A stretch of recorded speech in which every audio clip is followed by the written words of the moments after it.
अगर आप जिंदगी भर काम नहीं करना चाहते हैं, कुछ सालों तक काम करके पूरी जिंदगी को अपनी शर्तों पे जीना चाहते हैं, बड़ी टीम बनाना चाहते हैं और डायरेक्ट सेलिंग का एक अलग पर्सपेक्टिव देखना चाहते हैं, तो ये एपिसोड आपके लिए बहुत इंपॉर्टेंट है, बशर्ते कि आप लास्ट तक बने रहें।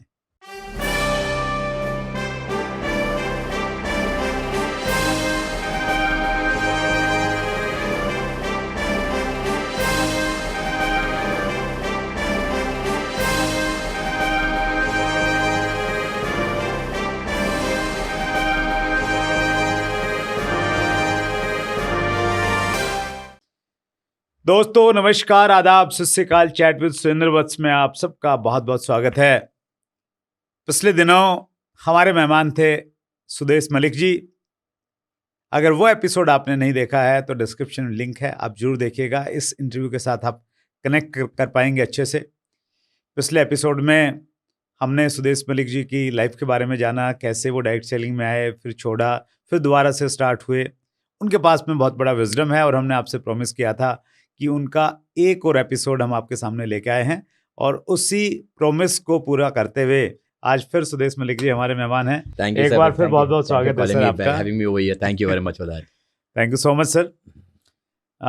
सुदेश सर, आपने पैसा तो बहुत सारा कमाया ही कमाया है, उसके अलावा आपने टीम बहुत बड़ी बनाई है। अकेला चला था मैं, लोग जुड़ते गए और कारवा बनता गया, बस ऐसे ही हुआ ये। तो वो कैसे चले, किन रास्तों पे चलें कि कारवा बन जाए? सर देखिए, जैसे मैं कहा था कि मैं 14 साल तक का छोड़ दिया था, वापस जब जुड़ा तो बड़ा बटरफ्लाइज थे, कर पाऊंगा नहीं कर पाऊंगा। निकल पड़ा मार्केट में, प्रोडक्ट ले लो, मेरी मशीन कंपनी देख लो, टिपिकल झोला लेकर निकल पड़ता था। बहुत सारे नो मिले। एंड नॉर्मली क्या होता है कि आप जब जुड़ते हो ना तो सबसे पहले अपने फैमिली फ्रेंड्स कर जाते हो, एक्साइटेड, कर रही बढ़िया चीज आ गई देखो, and you can do really good stuff. Jack Ma Alibaba के जो ओनर है, वो हमेशा कहते हैं कि आपको कोई नया कॉन्सेप्ट जब आता है ना आपके हाथ में, आप बहुत एक्साइटेड होते हो और आप अपने फैमिली फ्रेंड्स के बाद पहले भागते हो और बताते हो कि भाई ये कॉन्सेप्ट तुम देख लो, और वो आपको पुल डाउन करते हैं कि कहाँ घुस रहा है, क्या बकवास चीज है ये, तो इसमें ये कमी है, वो कमी को झाड़ दे, आपका मोटिवेशन तोड़ देते हैं। वो आपको सुनते नहीं, कितने तो आपकी मजाक भी उड़ाते हैं। और फिर सबका दिखाते दिखाते कोई एक अननोन पर्सन आता है जो आप पे विश्वास करता है, वहां से आपका एक्चुअली धंधा शुरू होता है। और उस आदमी, जो अननोन आदमी था, वो जब शुरू हो जाता है, उससे काम शुरू हो गया, मे भी बहुत बड़े हो जाते हो कभी फ्यूचर में, तो बड़े हो क्या बड़ी बड़ी पार्टियां थ्रो करते हो, बड़ा लाइसेंस होता है आपका, बड़ी पार्टी थ्रो करते हो। उस पार्टी में आपके जितने जो फैमिली फ्रेंड्स ना सब होंगे, वो सब उस टाइम बोलेंगे भाई मुझे पता था तेरे में कुछ गुण है तो आगे बढ़ेगा। मगर वो जो आदमी ना, जो अननोन आदमी था, वो उस पार्टी में नहीं होता है। यही हमारे साथ भी है। जब आप जुड़ते हो ना, सबसे पहले एक्साइटेडली आप अपने फैमिली फ्रेंड्स का जाते हो। मैंने भी ऐसे किया था, सबके नो मिले, सब बोले क्या धंधे में घुस गया है। यहां तक मेरे बच्चे, यू विल बी सरप्राइज, मेरी बेटियां मुझे बोलती थी ये तो स्कैम सर्च का धंधा है, आप इसमें क्यों घुस गए हो? अच्छा नहीं लगता बोलते कि आप डायरेक्ट सेल में घुसे हुए हो। सुनता था मैं ये, but I knew exactly what I am doing, because here I knew कि मैं कहाँ किस रास्ते पे चल रहा हूँ। मेरी क्लैरिटी पूरी थी, मेरा वाई बहुत क्लियर था, मेरी रिसर्च बहुत बड़ी क्लियर थी। उसकी वजह से आई वाज स्ट्रांग इनफ तो उनको नाश के बदले में अपने काम करता रहा। बहुत सारे रिजेक्शन मिले, बट इवेंचुअली एक यस मिला, एंड वो यस से it went on and went on and went on and went on, वैसे ही चलता है। तो घर से शुरुआत करें। और मुझे ऐसा लगता है घर से शुरुआत इसलिए भी करनी चाहिए सर कि वहाँ जब घर वाले कोई ताना मारते हैं, कोई ऐसी बात चुभा देते हैं, तो आपके लिए कारण बन जाती है कि यार अब तो करना ही करना है, अब तो करके ही कर दिखाना है। और मेरा मानना है कि जब तक कोई इमोशन आपका कनेक्ट नहीं होगा ना करने के कारण में, तब तक बड़ी प्राप्तियां नहीं होती हैं। मैं अक्सर एग्जांपल देता हूं कि गांधी जी ने देश की आज़ादी के लिए बड़ा काम किया, लेकिन उसमें वो घटना बड़ा रोल प्ले की होगी। मुझे ऐसा लगता है कि जब गांधी जी को दक्षिण अफ्रीका में अंग्रेज़ों ने ट्रेन से बाहर प्लेटफॉर्म पे डाला था, तो कहीं ना कहीं गांधी जी ने बोला था, हम सुनते हैं कि ऐसा उन्होंने बोला था कि भाई तुमने मुझे ट्रेन से बाहर फेंका है और एक दिन मैं तुम्हें हिंदुस्तान से बाहर फेंक दूंगा। तो वो जो एक इमोशन जुड़ गया ना, कनेक्शन जुड़ गया कि इसलिए मैंने हिंदुस्तान को आज़ाद करवाना है, तो वो कहीं ना कहीं बड़ा काम कर गया। तो वैसे ही जब हमारे फैमिली वाले लोग बोलते हैं ना कुछ तो फिर जज्बा जाता है कि नहीं, करके दिखाता हूँ मैं। आपको कुछ ऐसी घटना याद आ रही है, कोई ऐसा डायलॉग याद आ रहा है? ऐसा है कि हमेशा कोई आगे बड़ी सक्सेस के लिए, बड़ा विक्ट्री के लिए इमोशनल ट्रिगर इंपॉर्टेंट होता है। तो आप जो बातें कर रहे हैं वो गांधी जी की बात ही, उनका इमोशनल ट्रिगर होते हैं यहाँ पर कि तुमने मुझे ट्रेन से निकाला, मैं तुम्हें देश से निकालूंगा, वो ट्रिगर था, राइट। तो हमेशा ये जिद पकड़ने के लिए कोई ना कोई इमोशनल ट्रिगर आता है। तो मेरे लिए इमोशनल ट्रिगर जुनून का एक, मैंने घुस गया अंदर, तो मेरा ये था कि भाई I was to safeguard my name, right, कि भाई अभी अंदर घुस गया हूं, I can't let it go. लोगों ने मजाक उड़ाई कि भाई क्या कर रहा है, कैसे कर रहा है, you could have done much better. My friends the ones जो 100 करोड़ का धंधा कर रहे हैं, 200 करोड़ का धंधा कर रहे हैं, और मैं ये झोला लेके डेमो देता फिर लोगों को हंसते थे।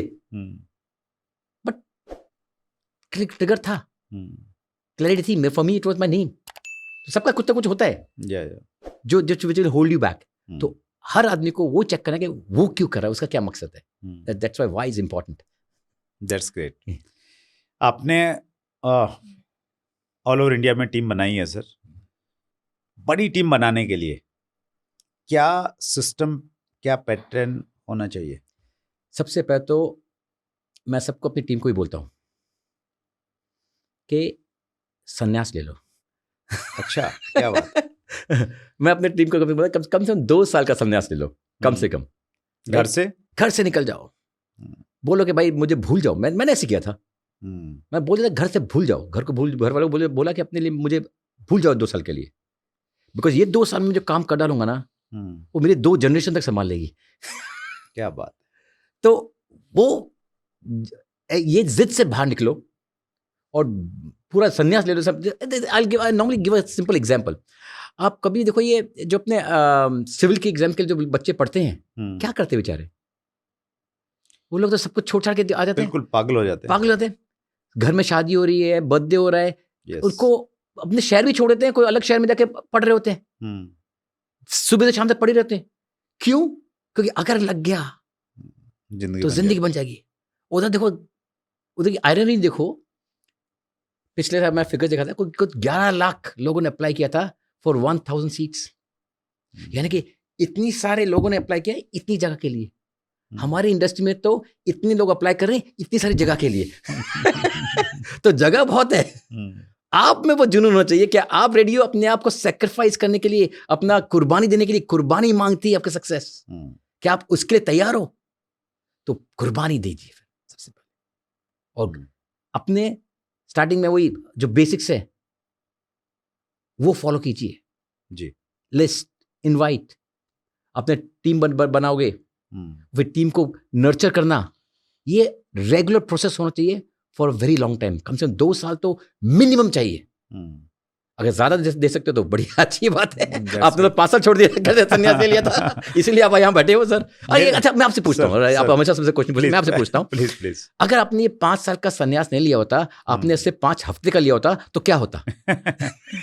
यस, मेरी एक ऑडियो आई थी सर उस जमाने में, जब ऑडियो का जमाना था, 45 साल या 5 साल, और वो इसी चीज़ पे आधारित थी कि जो 45 साल में हम ट्रेडिशनल बिजनेस में और जॉब में नहीं कर पाते हैं, वो हम डायरेक्ट सेलिंग में कर सकते हैं। लेकिन वो 5 साल आपको, पागलपन वाले 5 साल आपके होने चाहिए, तबीयत के साथ आपको देने पड़ेंगे। आपने तो 2 में ही कर लिया, हमारी थोड़ी स्पीड ढीली थी तो हमें 5 साल लग गए। सो मेरा ये मानना है सर, बड़ा टफ टाइम था वो 5 साल को अगर मैं याद करता हूँ, और स्पेशली पहले जो 2 साल थे, 2 साल काम करने का परिणाम सुदेश सर मेरे साथ ये था कि मेरे ऊपर में 2 लाख रुपए का कर्जा था, और वो भी कर्जा प्राइवेट फाइनेंसर का था। बैंक लोन नहीं था कि इंटरेस्ट कम देना पड़ता था, और मेरे ऊपर बहुत बड़ा प्रेशर था।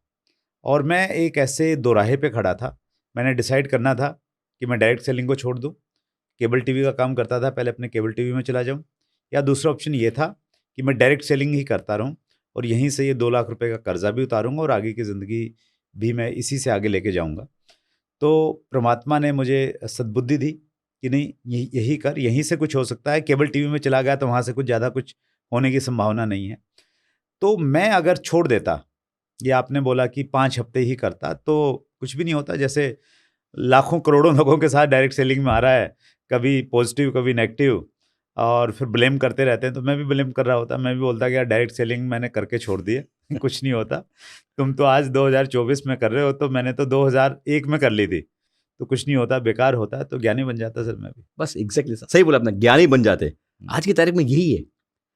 I'll give you a good thing which I normally talk about, कि जब मैंने 1998 में शुरू किया था ना नेटवर्क मार्केटिंग, राइट, उस टाइम डायरेक्ट सेलिंग में मैं देखता था कि स्टूडेंट बहुत थे, स्टूडेंट बहुत ज़्यादा थे, सिखाने वाले टीचर बहुत कम थे। आज की तारीख में देखता हूँ ना, टीचर बहुत है, स्टूडेंट बहुत कम है। सबके पास इंफॉर्मेशन का भंडार है, ज्ञान किसी के पास भी नहीं है। वो उनके आचरण में वो कुछ लाती ही नहीं है। वही मेजर इशू रहा आज की तारीख में। तो बेसिक्स उसको फॉलो करोगे, चाहे कितना भी मंडेन लगे, वही आपको आगे ले जाएगा। और मेरी एक और सोच डेवलप हुई है सर पिछले कुछ दिनों में, कि पैसे के लिए आप जिंदगी भर काम मत करो। एक बार 2, 4, 5 साल जो भी धंधा आप कर रहे हैं, डायरेक्ट सेलिंग से बाहर वाले भी हैं, तो जैसे आपने एग्जांपल दिया ना, जो सिविल सर्विसेज की तैयारी करते हैं 2-3 साल लगा देते हैं एक बार, फिर जिंदगी ऐसे में। तो वैसा ही कोई भी काम है, उसमें अगर 2-4 साल लगा दिए ना सर तबीयत से, स्टूडेंट ने अगर पहले 2-4 साल अच्छे से लगा दिए, जो उसका एक बार बेस बन गया, तो बेस फिर पूरी ज़िंदगी उसका आगे लेके जाएगा स्टूडेंट लाइफ में। वैसे कोई भी धंधा है, उसमें अगर 2-4-5 साल एक बार तबीयत से आपने लगा दिया सब कुछ भूल भाल के, फिर पैसा आएगा और फिर अपनी शर्तों पे अपनी ज़िंदगी जियो, जो करना चाहते करो। See, you are not only taking care of your needs, अपने का सब तो संभालिए, पर अपने नेक्स्ट जनरेशन का भी संभाल लेते हो। बट वो जुनून वाले 2-4 साल आपको देने हैं, वो बेसिक्स है। तो क्या बताएं लोगों को कि उनमें भी वो जुनून आ जाए, वो 2 साल घर से अपना बोरिया बिस्तरा उठा के निकल जाएं? सर निकल जाओ, बस जिद पकड़ो, जिद्दी बनना पड़ेगा। जब आप कोई स्पोर्ट्समैन को देख लो, जब तक वो जिद्दी नहीं बना, उसने कुछ अचीव नहीं किया। कोई पॉलिटिशियन को देख लो, कोई सेलिब्रिटी को देख लो, जो एक्टर्स वेक्टर्स हैं, सबकी आप लाइफ स्टाइल देखो। आज देखो अमिताभ बच्चन की स्टोरी देख लो, धर्मेंद्र की देख लो, या किसी भी अक्षय कुमार की देख लो, ये सबके आज हम उसका लाइफ स्टाइल सक्सेस के बाद देख रहे हैं। उनके पहले की स्टोरी देखो तो वही है ना, सब जिद्दी पकड़े बैठे थे, right. The beauty is in struggle. Success तो आपको सिर्फ कंप्लेसन, आपको सिर्फ आलसी बनाता है। मैं हमेशा ये कहता हूँ कि जो टफ टाइम से आप गुजर रहे हो ना, वो आपका गोल्डन टाइम होगा। उसको जब याद करेंगे, उसी पे ताली बजेंगी। बात सही है। ताली इस पे नहीं बजेंगी कि आपके पास में कौन सी गाड़ी है, आपके पास में ताली तब बजेंगी कि जब आप ठंड में जनरल कंपार्टमेंट में आप जा रहे थे, किसी ने बैग भी चुरा लिया, आपके पास में कुछ भी नहीं था, फिर भी आपने सोचा कि नहीं, मैंने जाना है, मीटिंग दी है तो कमिटमेंट पूरा करूंगा। एब्सोल्युटली, वही तो वो जो कहानियां हैं, तो वही लोग वही कहानियां हीरो बनाती हैं एक्चुअली। Absolutely, yes. सक्सेस के टाइम में तो वो जस्ट टाइम पास है, वो तो। That's great. सो 2 साल का कमिटमेंट भी कर लिया। हाँ। अब जब कमिटमेंट करते हैं, उतार चढ़ाव तो आएंगे। कई बार लगेगा कि बहुत सही जा रहा है, कई बार लगेगा कि यार कुछ नहीं हो रहा है, मेहनत भी कर रहा हूँ, और अंदर से विचार आएंगे कि अगर नाकामयाब हो गया तो उस समय कैसे कंट्रोल करें, कैसे पॉजिटिव रखें अपने आप। सर वही ना, अगर आपकी वाई क्लियर होता है ना, तो आपको वो निकल जाता है। आपका जितने बड़े ऑब्स्टिकल आपकी लाइफ में आते हैं, आप क्रॉस करके निकल जाओगे। आपका वाई क्लियर नहीं ना, एक छोटा सा बम्प आपको बहुत बड़ा दिखाई देगा। यस, आपके पास ऐसे कठिनाई आएगी कि पैसे नहीं है, आप रास्ता निकालोगे, राइट। आपके पास बहुत सारे एग्जाम्पल्स होंगे, मेरे पास 50,000 एग्जाम्पल है जहाँ पर लोगों के पास ज्वाइन करने के पैसे नहीं थे, ट्रैवल के पैसे नहीं थे। उन्होंने अपने वाइफ के ज्वेलरी बेची या गिरवी रखी, अपनी ज़मीनें बेची है, काम किया, उसके बाद आज BMW में घूम रहे। और वो सब बाइक में चलाने के पेट्रोल के पैसे नहीं थे।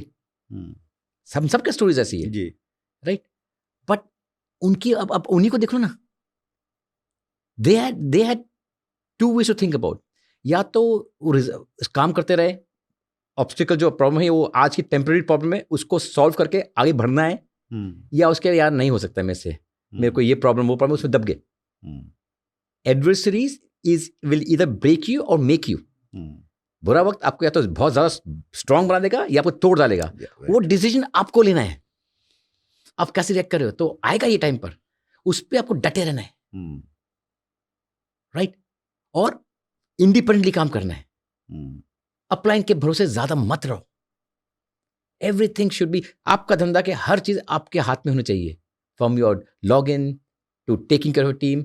बार बार कि मैं आप क्लोजिंग के लिए अपलाइन को लेकर, क्यों लेकर जाओगे यार? जितनी जल्दी उनको छोड़ोगे उतना बेटर रहेगा. That's great. डायरेक्ट सेलिंग की जो परसेप्शन है सर, उसको बदलने का समय है. पिछले दिनों एक प्रोग्राम में हमने परवीन खंडेलवाल जी को बुलाया. परवीन खंडेलवाल जी मेंबर ऑफ पार्लियामेंट हैं दिल्ली से, चांदनी चौक से. एक इन हाउस मीटिंग थी. हम लगभग 25-30 इंडस्ट्री को रिप्रेजेंट करने वाले लोग बैठे थे. तो उन्होंने बोला कि भाई देखो, आप सबको डायरेक्ट सेलिंग की परसेप्शन चेंज करने पे काम करना पड़ेगा. और वो बहुत सपोर्ट करते हैं हमें. उन्होंने चूंकि direct selling as a direct seller भी किया है उन्होंने, और वो कैट के प्रेसिडेंट रहे हैं. एक बड़ी ऑर्गेनाइजेशन है देश की, तो उस नाते भी वो जानते हैं चीज़ों को. तो उन्होंने बोला कि देखो, मैं तो संसद में कुछ बात कर सकता हूँ, लेकिन ज़्यादा प्रभाव आप लोगों का है फील्ड में. जब तक आम जन में डायरेक्ट सेलिंग को लेके अच्छी निगाहों से लोग नहीं देखेंगे, तब तक चीज़ें अच्छी नहीं होंगी. तो अगर इस परसेप्शन को हमने चेंज करना है, एक आम व्यक्ति क्या कंट्रीब्यूट कर सकता है, एक आम डायरेक्ट सेलर क्या कंट्रीब्यूट कर सकता है? वोकल हो इसके बारे में. प्रॉब्लम क्या हो जाता है कि जो अनसक्सेसफुल बना है, अनसक्सेसफुल ये नहीं कि भाई इंडस्ट्री रॉन्ग है, उसके एफर्ट्स कम रहे. जैसे आप एकदम बोलते कि 5 हफ्ते में आप पैकअप कर लेते, तो आप एक्सक्यूज दे रहे होते जी. राइट. तो ये वो एक्सक्यूज देने वाली बहुत बड़ी संख्या है, and they are very vocal about it.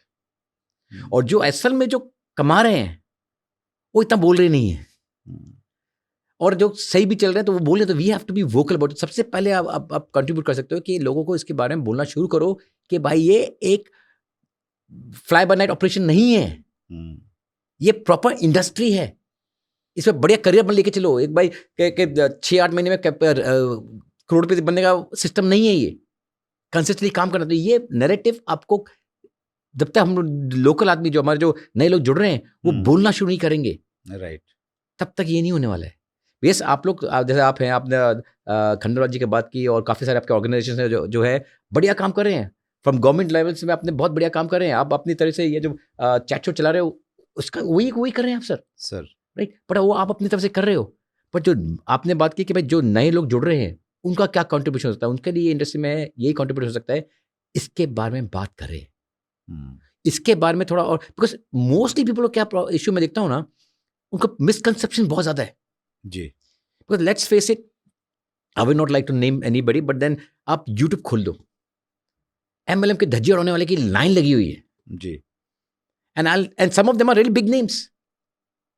But the fact is, वो तो या तो आधी सच बोल रहे हैं या कोई गलती बोल रहे हैं. नहीं, उनको तो सर सब्सक्राइबर बेस दिख रहा है अपना. एब्सोल्युटली. कि MLM की बात करेंगे तो बहुत सारी जनता इसकी है, बुराई करेंगे, इसकी बात नहीं, उसकी बुराई करेंगे तो बहुत हमको बहुत लाइक्स मिलेंगे. Yes yes. राइट.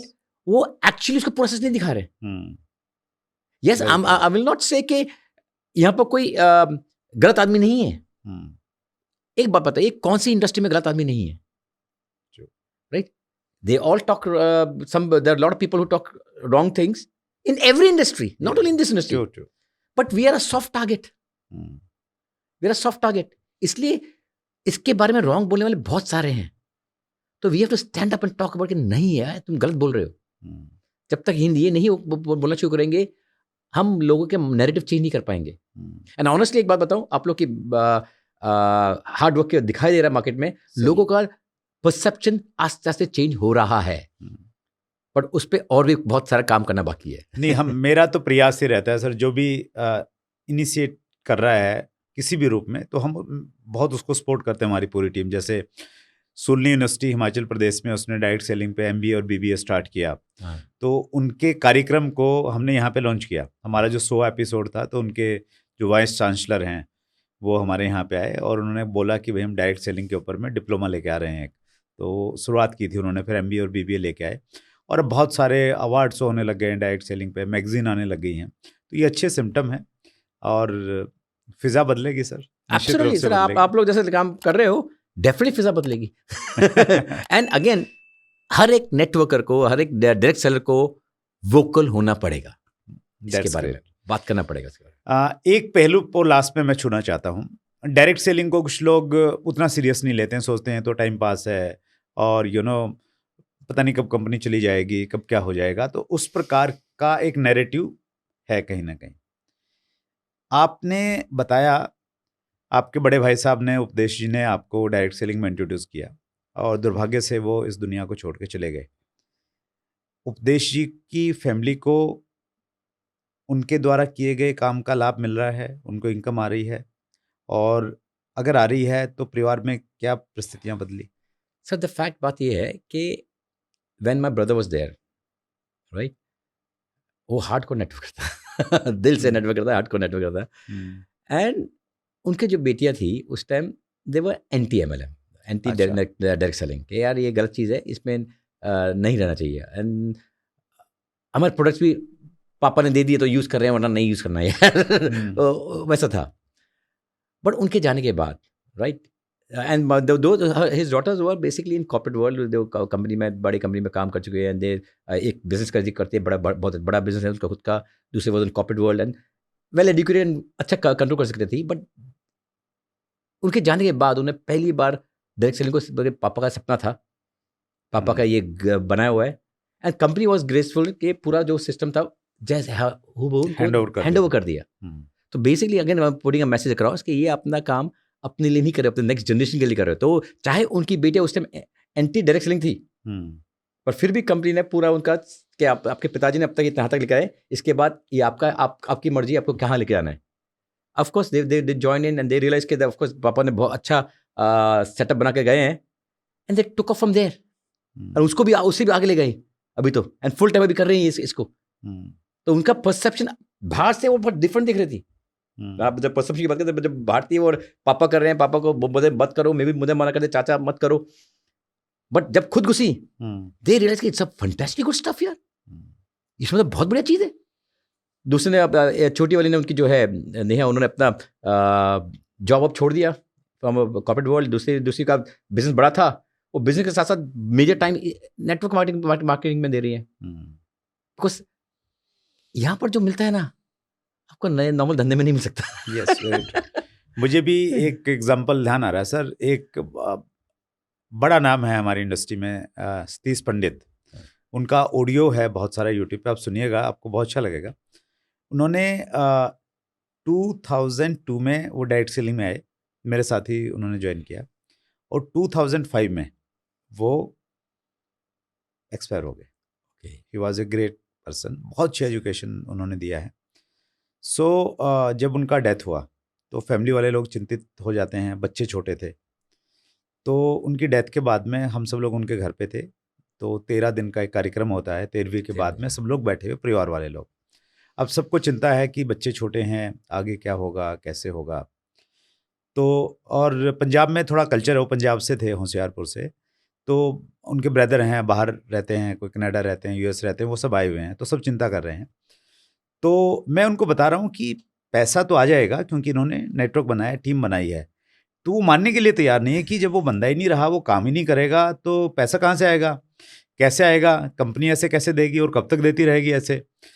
तो मैं फिर भी उनको कन्विंस नहीं कर पाया, लेकिन मैंने उनको बोला कि पैसा तो आ जाएगा, हमें आप थोड़ा सा मेंटली स्ट्रॉन्ग आप दीजिए, परिवार का, फैमिली का एक रोल होता है वो आप निभाइए, बाकी पैसा तो यहाँ से आ जाएगा, मैं श्योर करता हूँ. और 2005 पे वो एक्सपायर हुए थे सर. अभी 2024 है, 19 सालों से हर महीने उन्होंने जो काम किया था उसकी वजह से उनकी फैमिली को इनकम जा रही है. This is what exactly happened. And then I just like to add to this. मैं अपनी बेटियों का, मेरे भाई की बेटियों की बात कर रहा था, मैं भतीजे का, कि once they got into this business, 6-8 महीने वो उन्होंने अपने ट्रेनिंग भी लिया कि भाई अंडरस्टैंड द इंडस्ट्री कि क्या है, उसके बारे में सीखूं. वो जब सीख रहे थे तभी उनकी प्रमोशन हो गई. अच्छा, मतलब उपदेश जी ने से का जो लेवल नहीं था, उनकी डेथ के बाद में अप हो गया. एंड उन्होंने मेरे भाई ने अपनी वाइफ लता जी की भी उन्होंने आईडी लगाई थी, बट वो खुद ही काम करते थे, उनका भी उन्होंने लेवल बढ़ा दिया. Right, so this is what exactly happened. And पहले वो लोग बाहर से देख रहे थे, उनको बहुत स्कैमिंग लग रहा था, बट अंदर से आने का this is the noblest business you can ever do. बाहर बात करने वाले बहुत हैं. वो कहते हैं ना कि समुद्र को अगर ऊपर से देखोगे तो झाग नजर आएंगे, आप उसकी गहराई में जाएंगे तभी आपको मोती मिल सकते हैं। तो गहराई में कहीं ना कहीं जाना उतरना पड़ेगा, डूबना पड़ेगा। और आपके पास बहुत गहराई है सर इंडस्ट्री की। उपदेश सर वो एक इंटरव्यू में तो क्या 2 में भी नहीं समा पाएगी, उसके लिए तो हमें सीरीज ऑफ इंटरव्यूज करने पड़ेंगे। सर आप बहुत बढ़िया काम करेंगे, आप जब भी बुलाएंगे हम आ जाएंगे। You just have to give me a call and I'll be there. और ठीक है सर, मेरी तो एक ही टैगलाइन रहती है कि डायरेक्ट सेलिंग को उस मुकाम पे लेके जाएंगे जिसकी ये हकदार है, और आपका साथ चाहिए और मिलके करेंगे sir. Thank you sir, thank you much, thank you for having me over here, thank you very much, thank you. So ये थे Sudesh Malik ji, direct selling industry का एक जाना पहचाना नाम। बहुत सारी विजडम है, बहुत सारा अनुभव है। अगले मंगलवार को रात्रि 8 बजे फिर एक बड़ी शख्सियत से मुलाकात होगी। अपना ख्याल रखिएगा। बहुत बहुत धन्यवाद।